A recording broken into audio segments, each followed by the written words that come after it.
Okay, this is it. No more ano na. Wala nang etchos-borechos. Ito na yun. We're gonna start. Rolling. Camera rolling. Nabubulol pa rin ako. Camera rolling. Let's do this. Okay, you guys. Final take. Hi hearts. Welcome to Heartlines. Your space for real talks from real heart.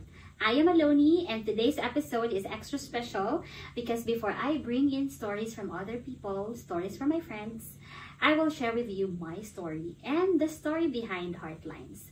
So, okay, you guys. Hi! Huwag tayo masyadong formal. Please lang. Yeah, so basically, I will be answering questions. That way, you will get to know about me, and yeah, let's make this podcast a little bit more personal. And we are starting with, of course, your host. Siyempre, dapat ang first episode ay about sa host. Diba? Ay, diba siya? Okay, so I'm gonna start. Thank you so much sa aking mga kaibigan na nag-send na kanilang mga questions sa akin, no? Okay, so first question. Who are you? Hi, who are you? And what inspired you to start Heartlines? Okay, so I'm Aloni. I'm from the Philippines. I'm 29 years old. Ay, ni-reveal ang edad. And I am from the Philippines. I am from the indigenous community in Tupi, South Cotabato. And right now, I am here in the Netherlands. I'm building my life here in the Netherlands. I'm a happy person. I'm a cheerful person, I think. I'm a very positive person. Siyempre, mga positive ang mga sasabihin ko sa inyo ngayon. Char! I'm friendly, I think. So, lahat na ng maisip kong pagpapabango sa aking pangalan. So, but yeah, I think I would describe myself as a dreamer. And with that being said, I once dreamed of having my own space where I can talk about anything and where I can talk to my friends about anything. And finally, this leads me to start Heartlines. So what inspired me to start Heartlines is that, first of all, sobrang nauuso na ang podcast. Sabay sa uso.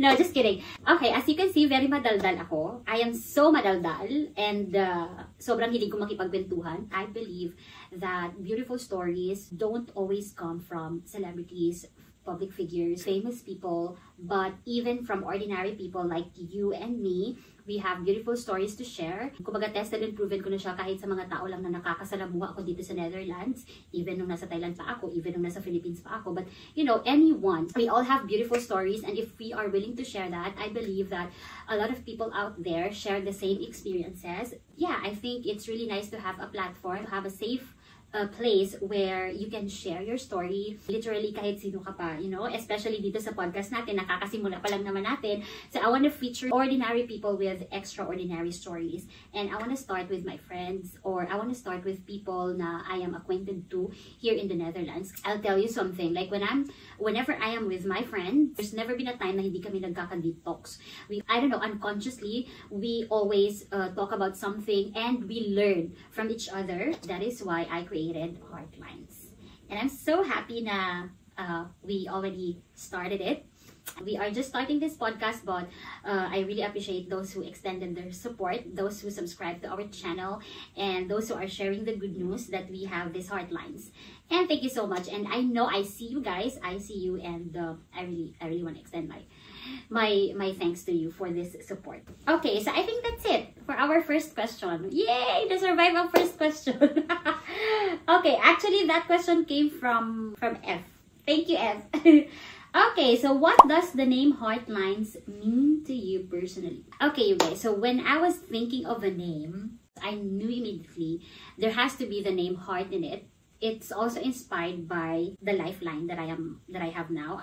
It's a spiritual group, and it's a spiritual community, and they call it Lifeline. And there we are just sharing, you know, our spiritual journey. Na-inspire ako dun sa na-inspire ako dun sa thought na yon, and pinagsama ko siya, Heartlines. With that being said, I am really looking forward to building a community dito sa ating podcast, and I am really excited to share with you, to hear also stories from our guests. And yun na nga, may mga umuo na sa ating invitation. It's really inspiring me now. It's really motivating me now because those who are close to me, my friends, are also encouraging me to start my podcast, and I owe it to them. They never gave up on pushing me to start my podcast, and finally it's here. right now, isa siya sa mga fuel ko, isa siya sa mga nagmo-motivate sa akin to be more creative, to do more, to listen more, motivating me in a lot of aspects. So, Heartlines, this podcast means a lot to me. I know, yung mga taong in-invite ko na, sobrang ganda ng mga stories nila, and hindi mo, yung bang mapapasabi ka na, hala, pinagdaanan mo yun. Gusto ko yung mga ganun na mga moment. Hala, pinagdaanan mo yun? Nangyari pala sa'yo yun? Yung mga ganun. So, excited tayo sa mga eksena na ganyan. So, yeah. Number 2 pa lang tayo. Ang dami ko lang sinasabi. Okay, so, proceed na tayo sa question number 3. Okay, what kind of stories do you hope to share here? Ayun na nga, parang nasabi ko na siya kanina. No? So, we always hear stories from celebrities. You go to YouTube, most of the stories that you will see from the podcast or from there are from famous people, from public figures, from people, yung mga viral na mga tao, di ba? Yun yung mga lagi nating nakikita sa internet. Sobrang tagal ko na itong iniisip na parang na-inspire ako kasi nga, kahit yung mga tao lang na namimit ko dito, kapag ka nakakausap mo sila and then you hear their stories, real stories, ma-amaze ka talaga. Not only ma-amaze ka, but may inspire ka, mamomotivate ka kung paano nila nalampasan din yung mga struggles nila in life, and may mga stories sila na alam mong makaka-relate ang maraming tao. Parang gusto ko dun umikot yung ating podcast, yung kwento ng mga ordinaryong tao. So, ayun. I'm so excited, you guys.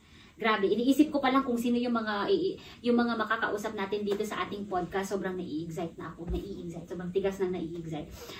And guys, mag-i-invite din tayo ng mga Filipino-Dutch couple dito sa ating podcast. And sobrang nai-excite talaga ako doon.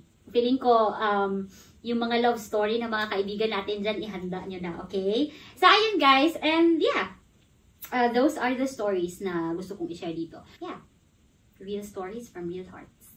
Why do you believe everyday people's stories matter? We all deserve to be heard. I want to make our guests feel na sila yung star. Yung gusto talaga nating makinig sa story nila. Gusto kong ma-feel nila yon. I think I'm a good listener. Inangat yung sarili. But really, I think I'm a good listener, and a lot of people out there I know gustong-gustong nakikinig sa stories ng mga totoong tao. Alam mo yung mga hindi siya made up experiences. Yung talagang mga struggles na napagtagumpayan, yung mga success na talagang pinaghirapan.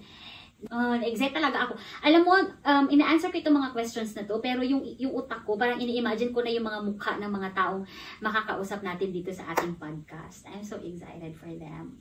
Okay, so number 5 na tayo. Parang napaano ako dito sa tanong na to. What one personal experience that shaped who you are today? Giving up my profession. Nung iniwan ko yung pagtuturo. Kasi, aminin man natin or sa hindi, sa Pilipinas, okay, this one is very personal.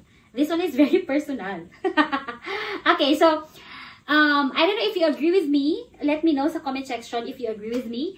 I think sa Philippines, when you are practicing your profession, especially, we have like really, really high regard sa mga teachers. And of course, they deserve that. Our teachers deserve that. Sila yung mga second parents. Right? And back when I was young, I always wanted to be a teacher. Yun talaga yung pangarap ko. Gusto kong mag-teach. Gusto ko talaga magturo. And finally, thank God, binigay sa akin ng Panginoon yung pagkakataon na yun na makapagturo ako sa Thailand. First sa Pilipinas, 2 years of teaching in the Philippines, and then 3-4 years sa Thailand. 6 years in the profession. And then, I made the call to call it off. It really shaped me because kumbaga yung pride ko, yung parang binaba ko yung pride ko. Kasi I mean, I can just say, medyo na-distract ako sa langaw ha, naiinis na ako talaga. Girl, umalis ka dito, you're not invited. Sorry. Ayan, naka-open kasi yung bintana ko. Okay, balik tayo. No, I mean, it really shaped me because, syempre, ikaw medyo sobrang proud ka rin talaga sa sarili mo na na-achieve mo yung pangarap mo, nakapagturo ka sa ibang bansa, and then, of course, somehow, it gave you that confidence na, oh, thank God, ganito, ganyan. Yung parang, dati pinapangarap mo lang, pero andun ka na, you are practicing the profession. Then, iniwan ko siya, and then pumunta ako dito, natuto ako mag-compromise and yung sacrifice talaga para mag-open, para bumukas naman yung ibang opportunity for me. Iniwan ko yung comfort zone ko and I tried something new, and it opened a lot of opportunities for me, and I didn't regret it. For now, Nakafocus ako sa kung ano yung mga blessings naman na binibigay ng Panginoon sa akin ngayon. And kung saan ako pwedeng mag-grow pa. Kasi nga, nung iniwan ko yung pagtuturo, lahat din ng mga struggles, Diyos ko, pinagdaanan ko din. Maybe another episode na lang yung mga detalye sa kung ano yung mga struggle na yun. Kumaga, hindi pa naman din okay ang lahat. But, malayo pa, pero malayo na. Yung thought na ganon. Yeah, talagang nag-shape talaga sa akin yun. Kasi lahat ng mga struggles, after noon, pinagdaanan ko muna bago ako totally na nasabi kong nakahinga ka ng medyo maluwag-luwag. If you know what I mean. Okay, so I think that's it for our fifth question. Have you ever felt like your own story wasn't heard? And how did that feel? Wow. Not that my story wasn't heard, but the opposite. I think it's the opposite. I feel like I'm always able to express myself, and whenever I talk to my friends or even on social media when I share something, I feel like I have listeners somehow, you know, interacting with me. My friends are also really good listeners whenever I share my story, whenever I share something, and it really feels good. Ang sarap sa pakiramdam na parang, alam mo yun, someone is listening to you and yung pinapafeel talaga sa'yo na your story matter. And I want my guests, and I also want you, my listeners, to experience that also here on our podcast, here on Heartlines. Yeah. Ngayon pa lang, na-excite na ako. Diyos ko, yung first episode, na-excite na ako. Okay, pero i-contain ko muna yung aking excitement, okay? What values or lessons do you want listeners to take from this podcast? That's a very nice question. Lesson na talagang gusto kong ipaabot sa mga listeners ko is that if we can be that person na magpa-feel sa mga kaibigan natin, even to an ordinary person, that they matter, let's do that. A lot of youths, a lot of young adults of today, they want to be heard. If they experience something, they want to post it on social media. They share sentiments on social media.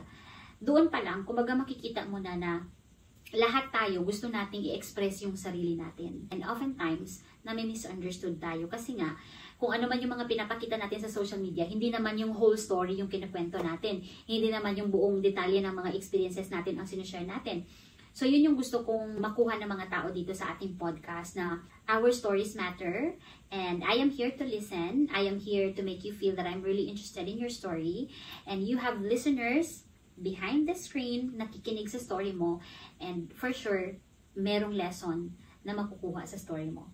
I think that's what I want to share with my listeners. Kindness. I think kindness yun kung i-describe, right?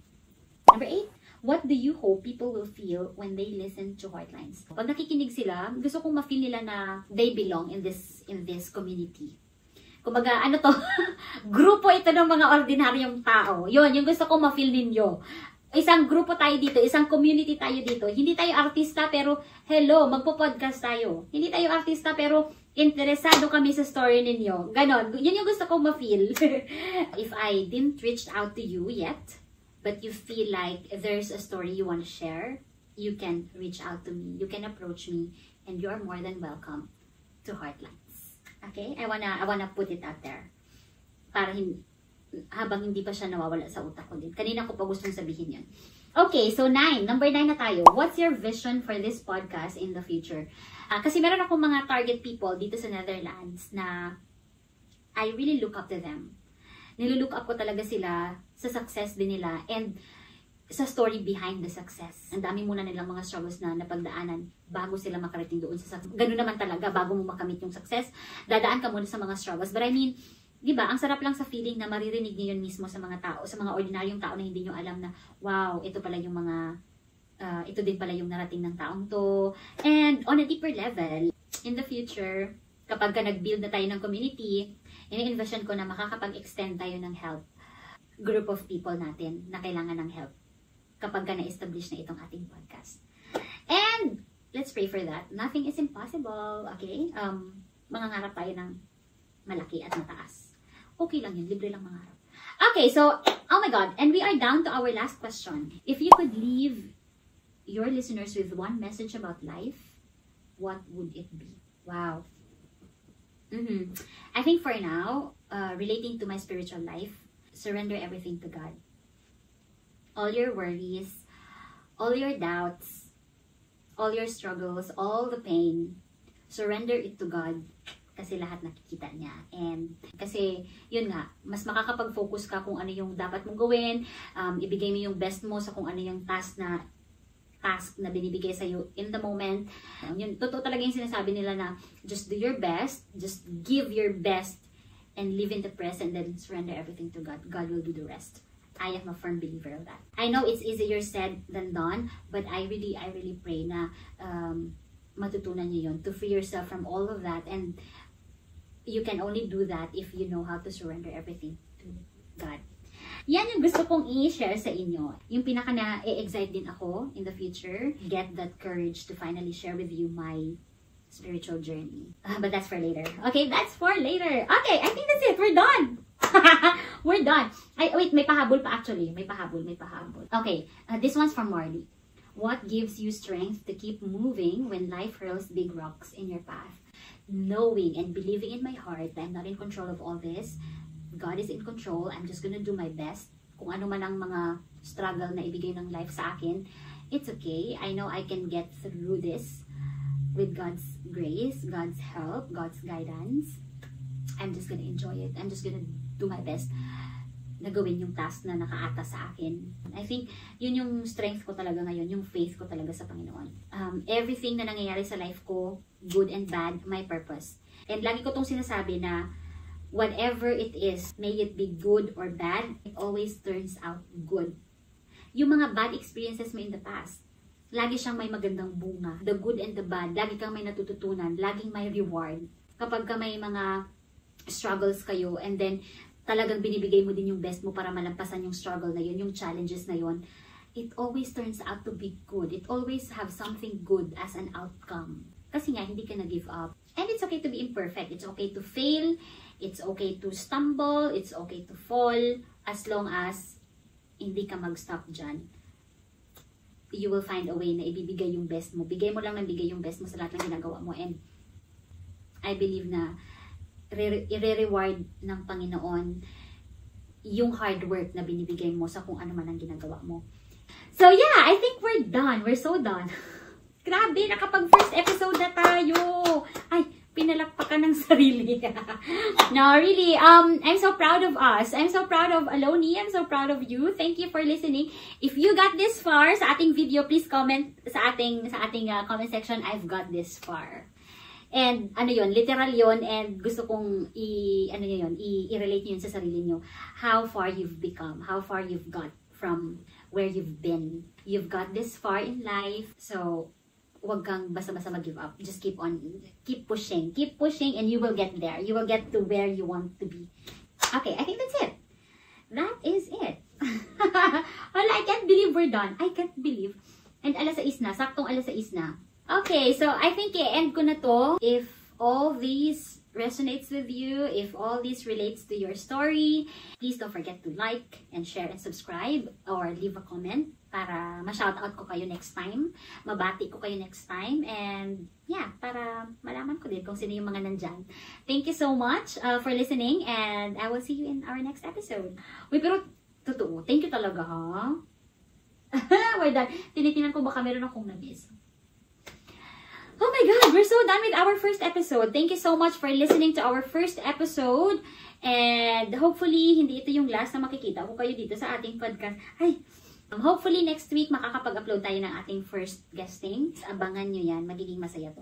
Okay, so I think that's it, Pansit. I think dyan na natatapos ang ating first episode. Thank you so much for listening. And again, if you got this far, please don't forget to like, share, and subscribe. And please leave a comment down there in our comment section. Shout out ko kayo sa ating next episode. Babatiin ko kayo sa ating next episode.